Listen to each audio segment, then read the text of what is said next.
President Obama's call to regulate carbon isn't finding a warm welcome in Congress, even with members of his own party. Instead, a bipartisan plan to strip the EPA of the power to regulate carbon is gaining momentum. We're back with Chris Horner of the Competitive Enterprise Institute. Chris, go ahead. The EPA, for me, it seems like an end around. We had cap and trade. It was a big thing. It failed. It failed miserably. But then the Obama administration says, you know what, EPA, we're going to empower you with keeping a lid on carbon. What's the difference? Well, on April Fool's Day 2007, a 5-4 decision of the Supreme Court said EPA can regulate anything. That means air, oxygen, even air, as an air pollutant under the Clean Air Act, so long as they claim a grounding in the statute. So EPA said, okay, we will regulate carbon dioxide as a pollutant as a way to coerce Congress into coming to the table and agreeing to something the popular will was very much against. So now EPA is continuing the threat to try to force legislative action. We don't have a lot of time. Who pays under this scheme? Who pays and who benefits?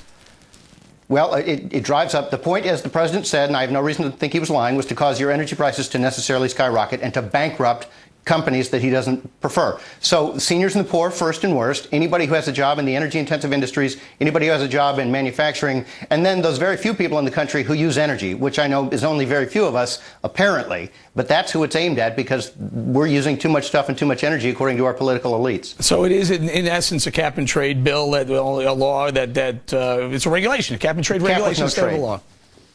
It's capped. They're going to try to force a trade under some technical provisions, but the court has already said they can. It's an energy rationing scheme, and it's being used as political. It's a threat, and they don't want to follow through on the threat, but the public are not going to let Congress do this. So we hope that Congress calls their bluff and just says, look, the law is going to be returned to the way it was interpreted for 35 years before the Supreme said EPA can call air an air pollutant, and EPA said okay.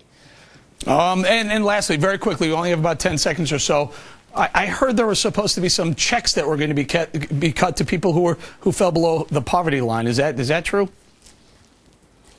Some checks to, well, GE's getting a lot of them, I suppose. You were talking about GE. Let's bring it back to that. This is a company that's designed to run more stimulus. Checks from us to them. I threw you a curveball then. Chris Horner, we're going to say thank you to you very much, sir. I'd like to bump out with a full screen over here. I want to show you what GE is paying in taxes, you guys. Check out that tax rate at the bottom, 3.6%. Look at other big, major multinational companies. Walmart, 10 times that amount almost, 33.6%. Home Depot, 35%, 37% to Target. I want to say thank you to you guys. Glenn will be back tomorrow night. Good night.